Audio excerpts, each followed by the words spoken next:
Shalom. Haleluya. Bagaimana? Panas? Sedikit panas ya.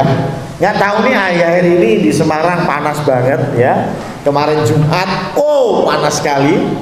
Bahkan tim WL harus ganti baju nggak kuat dengan panasnya ya. Hari ini karena masih pagi cukup lumayan lebih adem, tapi ya tetap panas ya.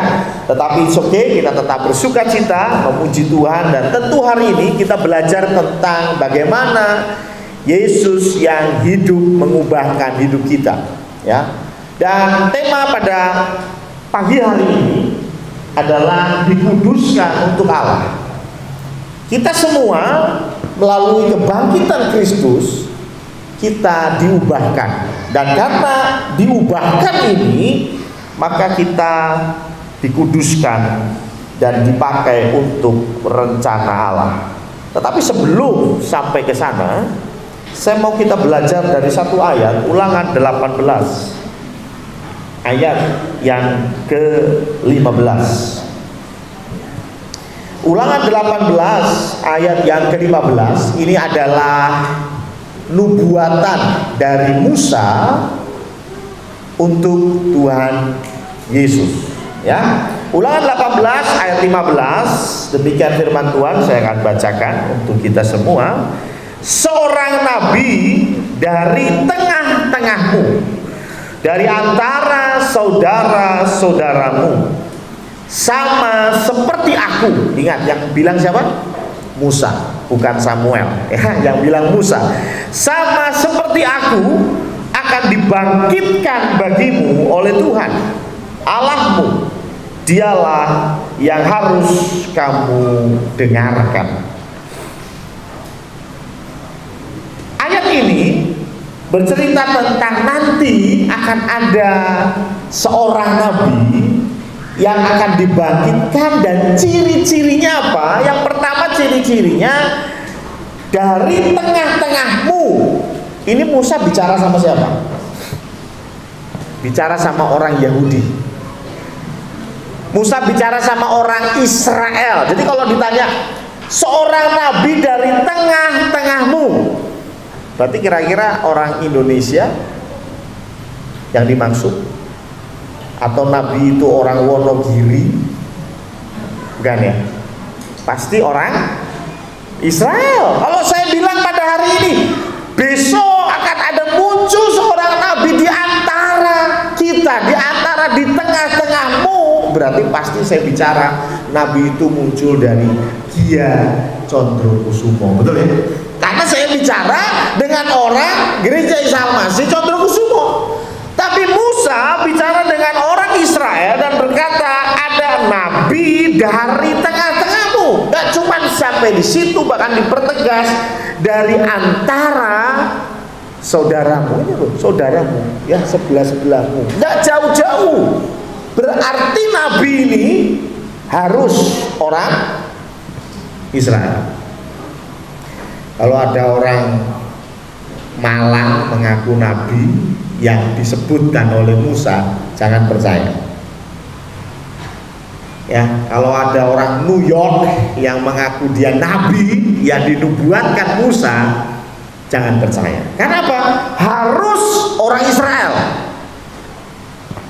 Saya nggak rasis, tetapi itu yang tertera di Alkitab. Memang harus orang Israel. Dan cirinya yang pasti adalah sama seperti aku, sama seperti Musa. Apa sama seperti Musa? Ada yang bilang, oh, Nabi A itulah yang dimaksud oleh Musa. Kenapa? Karena sama dengan Musa. Musa punya anak, Nabi A punya anak. Kalau cuma masalah punya anak, Pak Tri juga punya anak ya, betul nggak? Pak Marno juga punya anak. Itu bukan ciri yang khusus. Apalagi ngomong Nabi A laki-laki, Musa juga laki-laki. Tolong ya. Laki-laki mah banyak, Roy juga laki-laki, betul nggak? Jadi harus yang spesifik, yang khusus, yang spesial, gitu ya. Kalau Anda bilang, wah, Mas Suryo itu seperti Pak Joko, tentu tidak bicara sekedar laki-laki, sekedar punya kumis, enggak dong, ya. Pasti lebih dalam dari itu. Kenapa saya dibilang seperti Pak Joko? Betul nggak? Pak Joko khotbah, saya khotbah, kan begitu ya? Itu lebih spesifik. Nah, karena itu siapa sih yang dimaksud? Yang dimaksud adalah Yesus Kristus. Kenapa bisa begitu? Itulah mengapa kita belajar 2021 pada kitab Matius. Kitab Matius yang dipakai oleh panitia untuk meringkas semester ini. Kemarin kalau masih ingat, kita belajar dari Matius pasal 2. Bagaimana kupanggil dari Mesir, kupanggil anakku. Sekarang kita belajar dari Matius pasal yang ketiga, di mana Tuhan Yesus dibaptis. Sebetulnya gereja ingin sampaikan, Tuhan ingin sampaikan kesamaan antara Musa dengan Tuhan Yesus. Musa itu ketika lahir mau dibunuh, betul ya? Karena anak-anak yang usia 2 tahun harus, anak-anak laki-laki yang lahir di Israel harus dibunuh. Tetapi Musa disembunyikan sampai besar, akhirnya dilarung ke sungai. Betul ya? Artinya waktu kecil dia mau dibunuh. Tuhan Yesus juga waktu kecil mau dibunuh. Makanya Jumat kemarin kita belajar dari Mesir kupanggil anakku. Kenapa Tuhan Yesus di Mesir? Wisata? Enggak, karena Tuhan Yesus mau dibunuh. Paham ya? Jadi ada kesamaan. Nah, setelah itu juga kita belajar bagaimana Musa membebaskan orang Israel dari Mesir, dan Tuhan Yesus membebaskan seluruh dunia dari dosa. Bukan dari Mesir lagi, tapi dari dosa. Bukan dari Fir'aun, tapi dari mbahnya Fir'aun. Siapa? Iblis. Betul ya? Fir'aun itu kan bayangan dari setan, iblis yang jahat. Tapi Yesus mengalahkan tidak hanya Fir'aun, tapi baik Fir'aun. Karena itu kita mau belajar dari Matius. Ayo kita loncat kepada Matius pasal yang ketiga. Sebetulnya ayat pasnya ayat 17, tetapi saya mau kita belajar dari ayat yang ke-13 sampai ayat yang ke-17.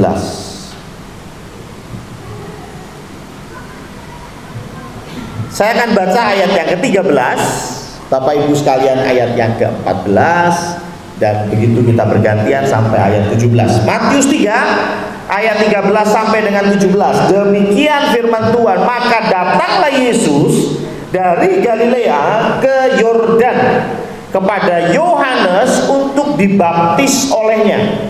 Tetapi Yohanes mencegah dia, katanya, akulah yang perlu dibaptis olehmu, dan engkau yang datang kepadaku.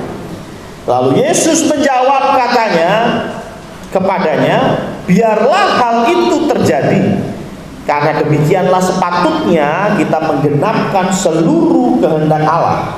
Dan Yohanes pun menurutinya.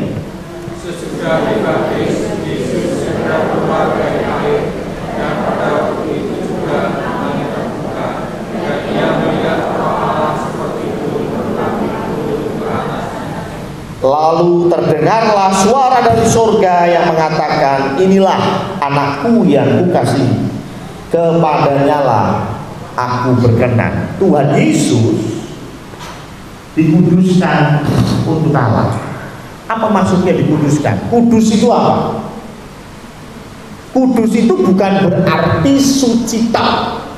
Suci itu bagian dari kudus, tetapi kudus itu dipisahkan, dikhususkan untuk satu tugas tertentu. Kalau kita bicara Tuhan Yesus dikuduskan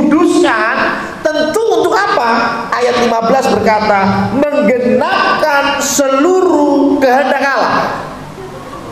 Jadi Tuhan Yesus itu di dunia bukan untuk tamasya. Ya. Orang yang pergi jauh pasti punya tujuan yang besar dan tujuan yang penting. Kalau saya pergi hanya ke Indomaret, ya, di sebelah sini ada Indomaret. Kalau saya pergi ke Indomaret, saya jalan kaki sampai Indomaret, terus saya, aduh mau beli apa ya? Pulang lagi ya. Itu masih ya sedikit aneh, tapi masih oke lah. Tapi bayangkan, saya naik mobil dari Semarang ke Jakarta, dan sampai Jakarta saya bingung, apa ini di Jakarta ya? Ya, celingung, pulang itu, wah itu udah kendor tuh sarafnya, ya kan? Betul kan? Jadi kalau kita mau pergi jauh, pasti kita punya alasan yang besar, nggak mungkin iseng gitu loh. Kalau ke Indomaret, oke lah iseng, ya dekat. Tapi kalau yang jauh, tentu ada alasan yang besar, yang penting, yang urgent. Betul nggak? Kalau kau mau pergi, saya mau pergi kemana? Ke Israel, ke Yerusalem. Harus ada alasan yang besar. Ya mungkin kalau orang-orang yang punya alasan besar apa? Duitnya kebanyakan, bingung ngabisin duit ke Israel aja, ya boleh lah, silakan. Tapi buat saya, ketika engkau mau pergi ke tempat yang jauh, harus ada alasan yang besar, alasan yang kuat. Kalau enggak, buat apa? Jauh-jauh, buat apa? Yesus dari surga ke dunia,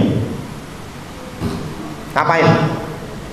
Ini menggenapkan seluruh kehendak Allah. Jadi Tuhan Yesus datang itu menggenapkan kehendak Allah. Dia harus menggenapkan nubuat-nubuat. 2 minggu 3 minggu yang lalu saya selalu bicara tentang nubuat yang sudah ditulis di perjanjian lama. Bagaimana dia harus mati di salib, bagaimana ketika disalib harus ada yang menghina dia, menggelengkan kepala, harus ada. Bagaimana jubahnya harus dijadikan alas untuk buang undi. Betul? Itu semua sudah dinubuatkan, dan itu tugasnya Tuhan Yesus. Tuhan Yesus dikhususkan untuk tugas tertentu. Bagaimana dengan kita? Bagaimana dengan keempat? Adik-adik, saya panggil adik-adik ya, adik-adik yang sudah ditebus oleh Kristus. Bagaimana dengan keempat? Adik-adik yang sudah ditarik dari kegelapan kepada terangnya yang ajaib. Tuhan suruh kau ngapain? Celingak-celinguk terus pulang lagi gitu. Enggak ya? Pasti Tuhan punya rencana untuk menguduskan kita untuk tugas tertentu. Siapa yang setuju? Amin. Kita nggak mungkin cuma dipanggil, bahkan ada beberapa orang yang dipanggil oleh Allah sampai harus berseteru dengan keluarganya, dan setelah dia pindah nggak ngapa-ngapain. Setelah dia ada di terangnya yang ajaib, Tuhan bilang, kamu ngapain ya? Bingung juga saya. Itu bukan Tuhan, ya. Betul nggak? Itu bukan Tuhan. Yesus dikhususkan untuk Allah, dikuduskan, dikhususkan untuk tugas tertentu. Dan hari ini kita melihat, kita mengingat bagaimana Tuhan Yesus menggenapkan seluruh nubuat tentang Dia, seluruh kehendak Allah, yaitu melalui kebangkitannya. Seperti tadi sudah disampaikan oleh Pak Budi, boleh saja semua nubuat itu tergenapi, tapi kalau yang kebangkitan ini tidak tergenapi, bilang apa?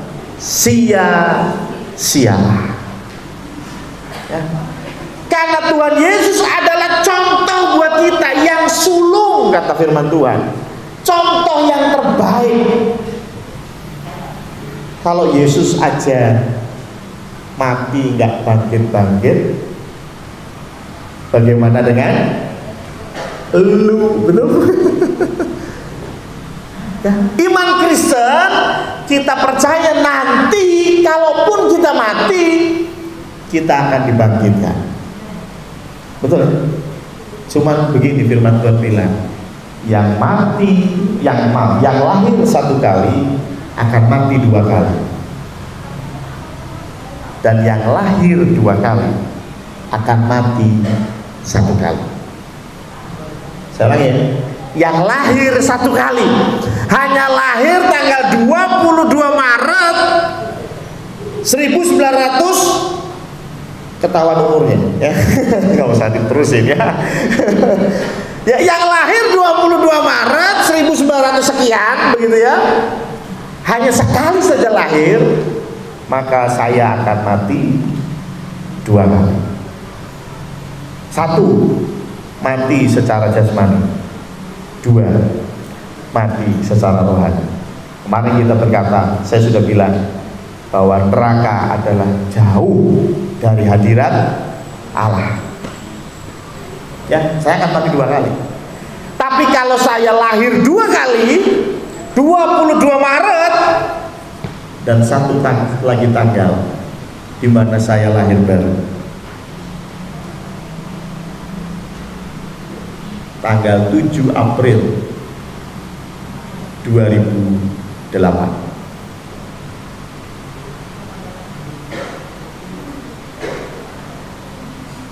Maka saya hanya akan mati satu kali. Nah, itu saya katekisasi kepada 4 adik-adik ini. Saya mau bilang, ya saya dibaptis umur 12. Ya, saya dibaptis umur 12 tahun 1994. Ya ketahuan umur ya dong. Tetapi saya tidak lahir baru di hari itu. Saya belum lahir baru di hari itu. Maka dari itu saya berharap keempat adik-adik ini ada satu momen di mana engkau lahir baru. Bersyukur kalau hari ini memang kau lahir baru. Tapi kalau tidak, minta Roh Kudus yang membaptiskan.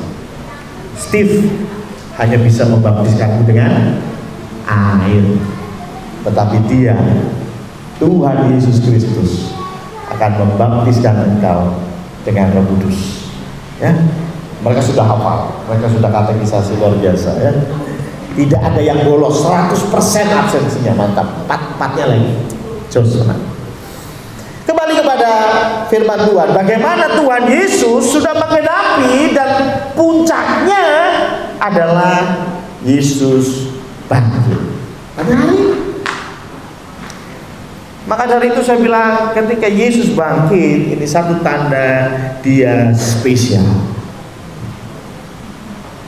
Pemimpin-pemimpin yang lain bicara tentang surga, tapi nggak pernah ke surga. Bicara tentang kehidupan, tetapi setelah mati terus. Puji Tuhan, saya beberapa kali punya kesempatan untuk datang ke Yerusalem. Saya melihat dengan mata kepala sendiri di mana kubur Yesus. Tapi yang luar biasa, dia tidak ada di situ. Dia di mana? Dia bangkit. Dia sudah ada di surga bersama Bapa. Amin. Dan itulah iman dan pengharapan kita. Kalau kita nanti mati, maka Tuhan akan membangkitkan kita, dan di mana aku berada, engkau pun berada. Itu kata firman Tuhan. Di mana Yesus berada, Alfian berada. Di mana Yesus berada, Bigel berada. Bicara apa? Surga. Ingat kemarin kita belajar jauh dari hadirat Tuhan. itu neraka. Berarti kalau di mana Allah berada, bigel berada. Berarti kira-kira bigel di mana? Di surga. Oke, saya setuju Pak Pendeta. Kita mati akan dibangkitkan dan naik ke surga bersama-sama dengan Bapa. Amin. Seperti Yesus yang sudah bangkit. Tapi masalahnya selama di dunia ini gimana? Yesus jelas dikuduskan untuk Allah, punya tugas khusus untuk Allah yang sudah disiapkan, yaitu yang kita tahu, menggenapi nubuatnya, mati untuk menebus dosa kita, bahkan bangkit pun itu sudah dinubuatkan. Nah pertanyaannya, jur kita piye? Saya sadar banyak orang Kristen yang sudah punya iman bahwa saya mati akan masuk surga. Ketika saya tanya kepada orang yang percaya Kristus, kalau mau mati bagaimana? Oh santai saja, kena COVID, no problem, 14 hari sembuh, puji Tuhan. Nggak sembuh, masuk surga, haleluya. Cari ini ya, iman dia berkata begitu, aman, nyaman. Cuman masalahnya begini bro, kalau engkau kena COVID 14 hari, naik jenengan mati ya sudah masuk surga selesai lah. Cuma naik masih hidup tujuh piye, betul nggak? Pertanyaannya adalah kita hidup itu ngapain? Oh, jangan khawatir Bapak Pendeta, saya punya jawabannya. Coba dibuka 1 Petrus 1 ayat 18.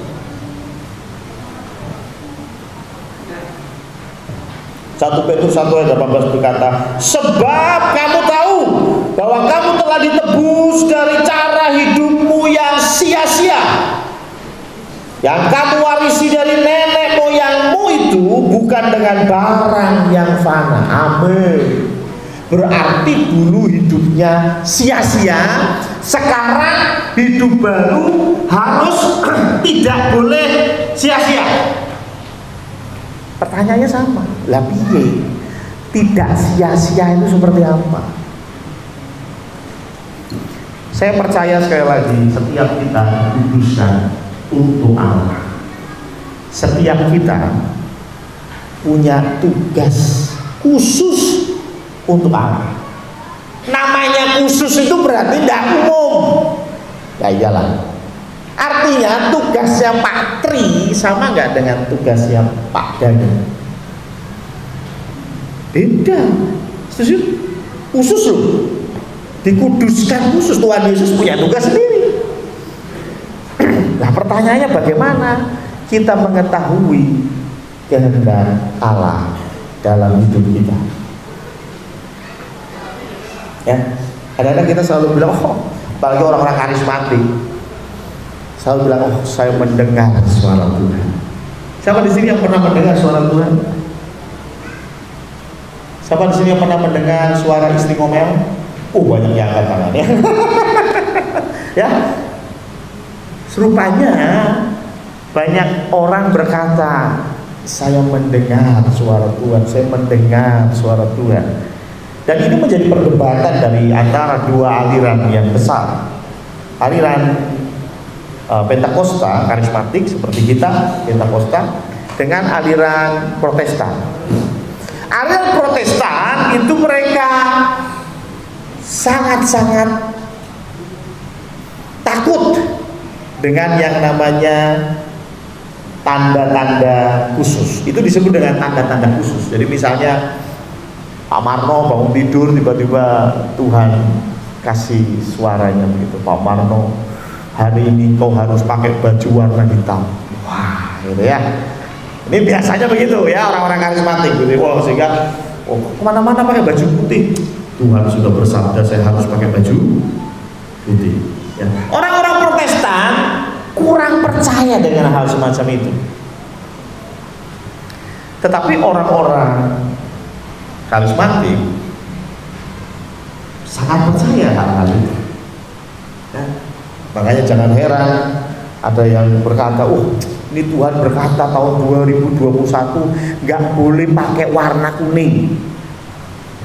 Lo kok ngerti? Tuhan bersabda. Bagaimana kita menyikapi ini? Di dalam firman Tuhan jelas ada suara Tuhan langsung audible, perintah Tuhan langsung audible. Ada. Contohnya banyak. Saulus yang kemudian berubah jadi Paulus. Petrus di Kisah Rasul 9, bagaimana dia tadinya tidak mau membaptis orang yang bukan Yahudi, jadi mau membaptis orang yang bukan Yahudi. Artinya Petrus betul-betul mendengar suara Tuhan. Ini loh, sing bener ini loh. Ini gampang, betul nggak? Coba bayangkan kalau hidup kita seperti itu. Oh, mudah. Ya, naik motor, lalu suara Tuhan bilang, Budi, belok kanan. Oh, belok kanan. Ya, ternyata di sebelah kiri ada kecelakaan. Oh, terima kasih Tuhan, luar biasa kok menuntun langkahku. Ya, terus nyanyi, jawab langkahku. Tapi sebetulnya kenyataannya gitu gak sih? Ya? Kenyataannya begitu gak sih? Gak belok kanan, belok kiri, malah yang kecelakaan kita sendiri. Ya, kadang-kadang hal yang buruk malah menimpa kita sehingga kita bilang, Tuhan. Atau mungkin kita salah langkah, mengambil keputusan yang salah, sehingga itu jadi problem di kemudian hari. Nah, pertanyaannya sederhana, bagaimana kita mengerti tugas kita di hadapan Tuhan? Bagaimana kita tahu kita dikuduskan untuk apa? Orang-orang karismatik, sekali lagi, ada bercandaan di antara kita. Ya, bercandanya begini, orang karismatik itu bahkan Tuhan belum ngomong kita sudah dengar. Ya, bercandaan ya. Kalau saya mengkritik aliran saya sendiri kan tidak apa-apa ya. Ya, ada cerita. Nggak tahu ini benar, nggak tahu ini cerita. Tapi ada cerita begini. Seorang pendeta masuk ke hotel, waktu itu menginap di hotel, dan ketika dia istirahat di kamar, tiba-tiba dia bangun itu semua goyang, lampu goyang, ini semua goyang. Rupanya ada gempa. Apa yang dilakukan oleh pendeta karismatik? Dia berlutut dan dia berdoa dan tengking kuasa gelap. Dalam nama Tuhan Yesus, roh-roh jahat keluar. Mantap. Padahal gempa. Tahu maksud saya? Itu dia dengar orang-orang bilang gempa. Bukan roh jahatnya yang keluar, dia yang keluar. Karena kalau tetap di dalam kamar bahaya. Ini satu contoh bagaimana kita kadang-kadang bingung gitu ya. Ini suara Tuhan yang mana? Apa betul nih kita harus thanking atau enggak? Atau kita harus doa atau enggak? Yang mana? Tapi kalau orang Protestan, mereka ayatnya adalah segala sesuatu harus diuji. Bahkan kalau Roh Kudus ngomong pun Roh Kudusnya diuji. Protestan atau enggak ya. Kalau Roh Kudusnya Katolik nggak jadi gitu. Kalau Roh Kudusnya karismatik nggak jadi ya. Harus Protestan gitu ya. Alirannya apa? Calvinis, Lutheran gitu ya. Waduh ya. Saking straightnya gitu ya. Tapi yang betul itu sebetulnya seperti apa sih? Yang pertama kita belajar dari ayat tadi. Coba kalau kita lihat, kalau saya cerita dalam bahasa saya, Tuhan Yesus itu kan datang kepada Yohanes nih ceritanya, ya. Tuhan Yesus itu datang kepada Yohanes, minta dibaptis. Yohanes mau nggak? Awalnya nggak mau, ya. Yohanes bilang apa? Lu, aku yang perlu dibaptis olehmu. Ayat yang ke-14. Bukan kamu yang aku baptis, aku yang harus dibaptis. Karena Yohanes sadar betul siapa Yesus. Saya yakin ini juga akan terjadi ketika saya datang kepada Stephen lalu bilang, Steve, saya minta dibaptis. Pasti Stephen juga, oh Bapak ya, harusnya saya dibaptis Bapak ya. Ya pasti begitu, betul nggak? Ya, di mana-mana logikanya, ya, nalarnya, umumnya, ya mesti aku aku sih baptis Steve gitu ya. Bukan Steve yang baptis saya, betul ya. Tapi ini terjadi. Awalnya Yohanes gak mau. Tapi kemudian ayat 15 berkata, biarlah hal itu terjadi, karena demikianlah sepatutnya kita menggenapkan seluruh kehendak Allah. Apa sih maksudnya kehendak Allah? Kok setelah Tuhan Yesus bilang begitu, Yohanes Pembaptis jadi mau? Ya. Perlu diketahui, ayat ini, cerita ini juga sering menjadi perdebatan. Kenapa? Coba perhatikan mundur ayat yang ke-1. Saya baca ya, Matius 3 ayat yang pertama. Pada waktu itu tampillah Yohanes Pembaptis di padang gurun Yudea dan memberitakan, bertobatlah sebab kerajaan surga sudah dekat. Ayat yang kelima, maka datanglah kepadanya, kepada Yohanes Pembaptis, penduduk dari Yerusalem, dari seluruh Yudea dan dari seluruh daerah sekitar Yordan. Lalu sambil mengaku dosanya, mereka dibaptis oleh Yohanes di Sungai Yordan. Berarti baptisan Yohanes untuk apa? Dosa. Betul ya? Orang-orang yang berdosa datang kepada Yohanes, mereka mengaku dosanya, lalu dibaptis. Pertanyaan saya, Tuhan Yesus berdosa nggak? Tuhan Yesus berdosa nggak? Ya. Amin. Ya. Nah terus ngomong dibaptis. Ingat, baptisan Yohanes adalah untuk orang berdosa. Dia ajak orang-orang untuk bertobat, mengaku dosa, dibaptis.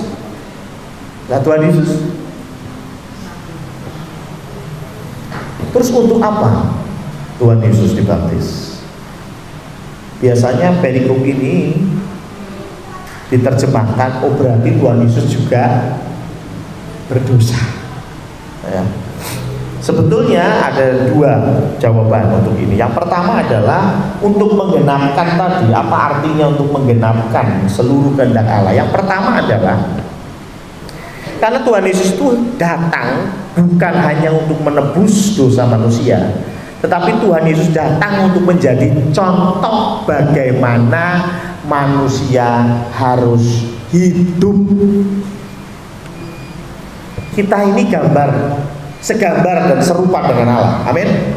Tapi ketika kita jatuh ke dalam dosa, gambar kita itu rusak, sehingga kita jadi nggak ngerti yang benar yang mana. Nah Tuhan Yesus datang untuk kasih contoh, ini loh yang benar, gitu loh. Dia nggak hanya omong, nggak hanya ngajar, tapi yang lebih penting dia menunjukkan bagaimana caranya. Banyak pengajar iso ngajar, orang iso ngelangoni. Ngomong jar koni, gajah dibelang koni. Iso khotbah, orang iso ngelakoni. Bener apa bener? Tapi saya bersyukur Yesus Kristus menyuruh kita, ampunilah musuhmu, doakanlah orang-orang yang menganiaya kamu. Susah? Susah. Tapi Tuhan Yesus kasih contoh ketika dia di atas kayu salib, dipaku, disiksa sedemikian rupa. Apa yang dia doakan untuk orang-orang Romawi yang menyiksanya? Allah Bapa, turunkanlah petir, beledek, sambarlah orang-orang itu, dilaknati Allah, gitu. Mereka orang-orang kafir, gitu. Tuhan Yesus enggak ya? Ketika di atas kayu salib, Yesus berkata apa? Bapa, ampunilah mereka. Wow. Tuhan Yesus sedang disalib, sedang dianiaya, sedang dilecehkan. Tuhan Yesus di kayu salib itu telanjang, dilecehkan. Tapi apa yang dia lakukan? mendoakan musuhnya, mengampuni musuhnya. Saya mau bilang Tuhan Yesus bukan tipe jargoni. Dan itulah yang Tuhan mau kasih tunjuk kepada kita, supaya kita juga seperti Dia. Dan ketika Tuhan Yesus bilang, baptislah mereka, jadikan semua bangsa muridku dan baptislah mereka. Tuhan bilang, aku sudah lebih dulu dibaptis. Jadi dibaptisnya Tuhan yang pertama, alasannya karena Dia adalah contoh. Ini menjawab banyak hal. Ada yang tanya ke saya, kalau Tuhan Yesus itu Tuhan, ngapain Dia berdoa? Halo? Tuhan Yesus Tuhan bukan? Ngapain Dia berdoa? Iseng, kagak ada kerjaan? Enggak lah. Tuhan Yesus sedang kasih contoh bagaimana seharusnya kita hidup. Berdoa.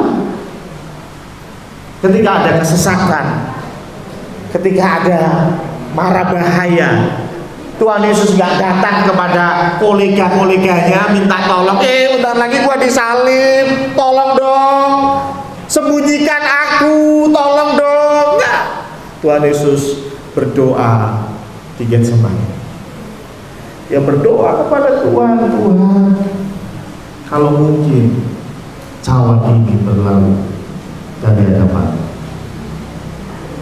Kalau kita dalam kondisi terjepit, kita dalam kondisi kepepet, kita dalam kondisi yang mentok, gimana? Masuk kamar berdoa seperti Tuhan Yesus ke taman Getsemani dan berdoa, atau mulai telepon, ini teman saya SD dulu sekarang jadi Kapolres ya, teman saya ini sekarang di Kodim gitu. Wah, apa seperti itu? Tuhan Yesus kasih contoh, kalau engkau dalam kesesakan datang kepada Bapa. Tapi Tuhan Yesus juga kasih contoh, kalau Bapa nggak mau melalukan cawan itu, Tuhan Yesus bilang apa? Biarlah kehendakmu yang jadi. Itu contoh. Saya mau tanya, Yesus tahu nggak Dia di dunia ini harus mati? Tahu, bolak-balik diomongin ke murid-muridnya. Dia tahu Dia harus mati. Dia tahu harus mati di kayu salib. Tahu Dia. Tapi kenapa pada waktu mau di kayu salib kok malah ketakutan, bahkan berdoa di Getsemani, bahkan minta kalau bisa berlalu.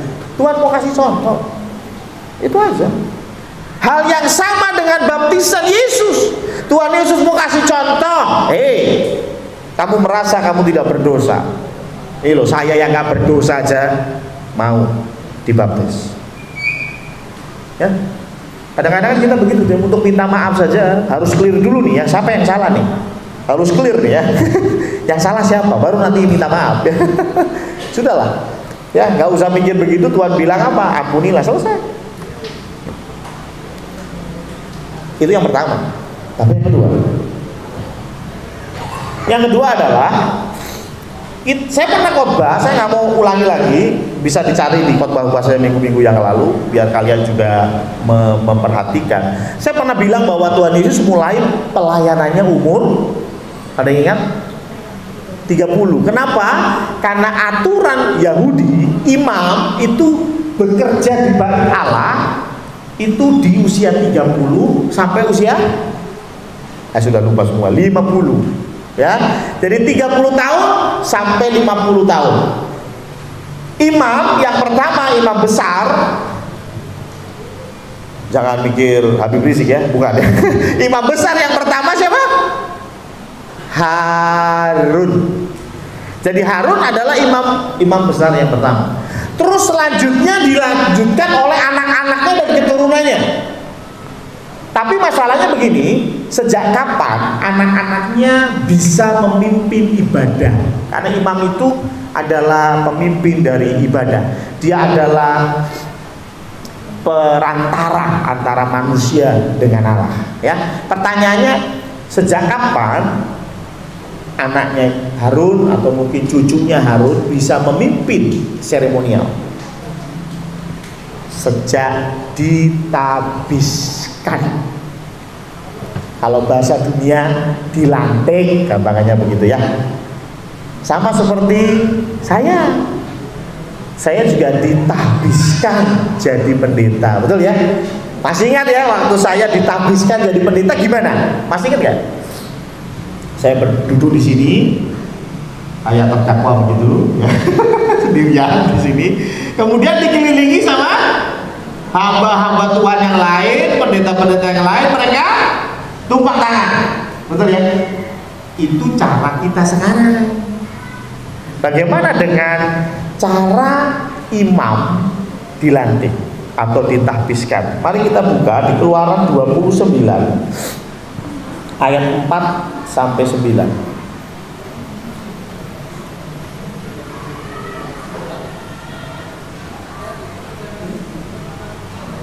Keluaran 29 ayat 4 sampai 9. Lalu kau suruhlah Harun dan anak-anaknya datang ke pintu kemah pertemuan, dan haruslah kau membasuh mereka dengan air. Ini cara mentahbiskan. Membasuh dengan air. Tuhan Yesus dibaptis dengan air. Ayat kemudian 5. Kemudian kau ambillah pakaian itu, lalu kau kenakan kepada Harun kemeja, gamis, baju efod dan baju efod serta tutup dada. Kau kebakanlah sabuk baju efod kepadanya. Kau taruhlah serban di kepalanya, dan jamang yang kudus kau bubuhkan pada serban itu. Sesudah itu kau ambillah minyak urapan dan kau tuang ke atas kepalanya dan kau urapi dia. Ini cara mentahbiskan imam. Masuk air, betul ya? Setelah keluar dari air, gampangannya baju-baju mah itu ornamen. Keluar dari air, kasih minyak urapan. Betul atau betul? Betul ya? Coba bandingkan dengan Kisah Para Rasul 10 ayat 37. Kisah Para Rasul 10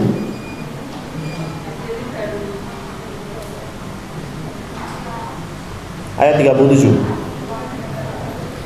Kamu tahu tentang segala sesuatu yang terjadi di seluruh tanah Yudea, mulai dari Galilea sesudah baptisan yang diberitakan oleh Yohanes. Jadi konteksnya baptisan Yohanes. Ayat 38, yaitu tentang Yesus dari Nazaret, bagaimana Allah mengurapi dia dengan Roh Kudus. Kalau tadi imam diurapi dengan minyak urapan, tapi Yesus diurapi dengan Roh Kudus, dan itulah yang terjadi di ayat 17. Matius 3 ayat 17. Inilah anakku yang kukasih, kepadanya lah berkenan. Jadi rupanya baptisan Yesus, satu contoh. Dua, ini adalah pentahbisan. Bagaimana sejak itu pelayanan Yesus dimulai.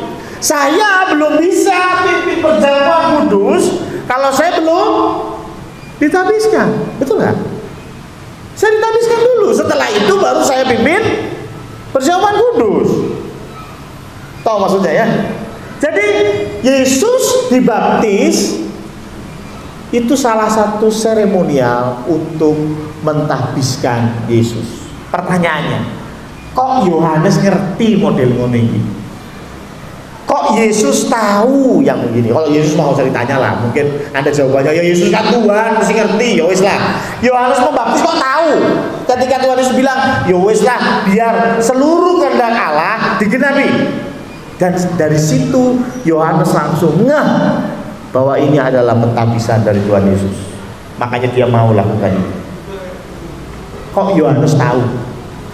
Saya yakin karena Yohanes membaca kitab Keluaran. Betul? Yohanes membaca kitab Keluaran, bagaimana imam harus ditahbis. Apa sih poin saya? Jadi yang pertama, kalau kau mau tahu kehendak Tuhan, moco Alkitab. Anda bengok Tuhan, bicaralah padaku, tapi engkau nggak pernah baca Alkitab. Kalau seorang dosen Kalau SD, SMP masih diampuni, tapi kalau kuliah, seorang dosen dia tulis materi dalam satu buku, kasih kepada mahasiswanya. Vero, ini materiku. Jebret. Tiap hari Vero telepon, Bapak, materi tentang ini gimana? Bapak, materi tentang ini sudah ada semua. Sudah semua ada di buku yang saya kasih. Itu materi kuliah saya, sudah pelajari dulu. Betul nggak? Sudah dikasih buku materi komplit, orang bawa doa bengak-bengok minta suara Tuhan. Kenapa? Karena Alkitab itu juga sebagai penguji apakah yang kita dengar, kita lihat, kita rasa itu dari Tuhan atau enggak. Karena kadang-kadang sekarang ngawur. Ketika minta jodoh, Ricky minta jodoh, Tuhan, aku minta jodoh Tuhan. Malamnya dia ngimpi seorang wanita semampai, rambutnya panjang, kulit kuning, gigi rapi, hidung mancung. Wah, kira-kira bangun pagi Ricky, haleluya, ini jawaban Tuhan. Pasti wanita yang saya impikan itu jodoh saya. Tapi coba saya balik kondisinya. Ketika Ricky berdoa dan bermimpi, muncul seorang wanita yang samar-samar semakin jelas. Wanita itu gemuk, kulit hitam legam, gigi agak maju, hidung agak mundur. Gimana Ricky? Langsung berdoa, Tuhan saya tengking roh-roh jahat pengganggu tidur saya. Betul ya? Loh, bagaimana Ricky tahu yang cantik itu jodohnya dan yang jelek itu bukan? Kan sama-sama ngimpi. Betul? Dari firman Tuhan. Kalau ada di firman Tuhan kita tahu. Yohanes ketika Tuhan Yesus bilang, sudah biar semuanya digenapi, Yohanes langsung ngerti, oh ini seperti di kitab Keluaran. Makanya dia langsung mantap membaptiskan Tuhan Yesus. Jadi yang pertama, jangan mimpi kau mendengar suara Tuhan kalau kau tidak pernah baca Alkitab. Ya. Yang kedua, kalau memang Tuhan merasa perlu bicara lebih, Tuhan akan bicara khusus kepadamu. Ya. Yang ketiga, biar cepat, pakai logika. Kadang-kadang kita itu terlalu nggak pakai logika. Ya. Misalnya Ronald gitu ya. Ronald punya teman dekat wanita 4. Ronald punya teman dekat 4. Mantap Nal ya. Tapi yang 2 ini takut akan Tuhan. Yang 1 ya Kristen tapi ya kadang ke gereja kadang enggak. Ya kayak Ronald sih, enggak kan. Ronald takut akan Tuhan ya. Yang keempat itu totally bukan orang Kristen. Berarti kalau Ronald baca Alkitab, dari 4 itu sudah pasti ada yang gugur. Berapa? 2. Betul ya? Yang tidak mengenal Tuhan dan yang gak serius sama Tuhan. Tinggal 2 toh? Yang mana terusan? Pakai logika. Perhatikan. Dikuduskan untuk Allah. Jadi kita ini, tugas kita di dunia pasti ujung-ujungnya untuk Allah. Manakah di antara 2 itu yang akan membuatmu semakin dekat dengan Tuhan? Manakah di antara 2 orang itu yang membuatmu semakin berdampak bagi orang lain? Betul nggak? Simpel kan? Tapi memang saya akui perlu banyak latihan. Ya, nggak semudah membalikkan telapak tangan. Saya kasih contoh yang konkret sedikit saja. Kita kan ada di Matius nih. Saya mau mundur sedikit. Matius pasal yang kedua. Saya baca ayat yang ke-19. Setelah Herodes mati, nampaklah malaikat Tuhan kepada Yusuf dalam mimpi di Mesir. Katanya, bangunlah, ambillah anak itu serta ibunya dan berangkatlah ke tanah Israel. Perintahnya malaikat apa? Berangkat ke tanah. Tapi Israel yang mana? Betul kan? Israel itu kan luas, kayak cabangnya kayak Alfian. Tuhan bilang bersabda, Alfian, pulanglah ke Semarang. Ke Semarang bagian mana nih? Tinggal di mana nih? Kalaupun harus ngekos di mana nih? Kalau ngontrak di mana? Beli rumah di mana? Tuhan memang jelas omong ke Alfian, engkau harus ke Semarang. Tapi yang mana Semarangnya? Nah, ini bagian yang ketiga. Kita pakai logika. Coba perhatikan ayat selanjutnya. Lalu Yusuf pun bangunlah, diambilnya anak itu serta ibunya dan pergi ke tanah Israel. Tetapi setelah didengarnya bahwa Arkelaus menjadi raja di Yudea menggantikan Herodes ayahnya, ia takut ke sana karena ini kejam ya, raja yang kejam. Karena dinasihati dalam mimpi, pergilah Yesus ke daerah Galilea. Jadi awalnya rupanya dia mau balik ke Bethlehem karena ke Yudea. Tapi diperingatkan oleh malaikat dan dia juga takut, maka dia ke daerah Galilea. Sama, Galilea yang mana? Ada puluhan kota di sana, ada puluhan desa. Yang mana daerah Galilea? Ayat 23, setibanya di sana, ia pun tinggal di sebuah kota yang bernama Nazaret. Jadi rupanya pilihan Nazaret dipilih bukan berdasarkan suara Tuhan yang menggema, bukan berdasarkan firman Tuhan, tetapi berdasarkan logika. Kenapa logikanya? Ya karena Yusuf pernah tinggal di Nazaret, gampang tuh. Kalau Alfian disuruh pergi ke Semarang, dia pada bingung. Aduh, di mana ya? Sudahlah, di Condrokusumo saja. Kenapa? Dia pernah di Condrokusumo, paham ya? Alasan yang logis, saya nggak perlu adaptasi lebih jauh, saya nggak perlu susah-susah, saya bisa langsung ikut pelayanan di sini, saya bisa berdampak bagi banyak orang, saya bisa semakin bertumbuh mengenal Kristus. Itu bagian kita. Jadi kita semua dikuduskan untuk Allah. Tapi tolong baca Alkitab, ya. Dan jangan lupa logika dipakai. Kita nggak menyembah Tuhan dengan cara-cara yang tanpa logika. Tuhan pun berkata, kasihlah Tuhan Allahmu dengan segenap akal budi. Kita dikasih akal budi, nggak disuruh meletakkannya, tetapi kita harus pakai akal budi itu. Yesus sudah bangkit untuk kita. Hari ini kita memperingatinya. Saya terlalu yakin setiap kita sudah dikuduskan untuk Allah. Setiap kita punya tugas yang harus kita genapi, dan itu semua untuk memuliakan Allah. Amin. Mari kita tundukkan kepala.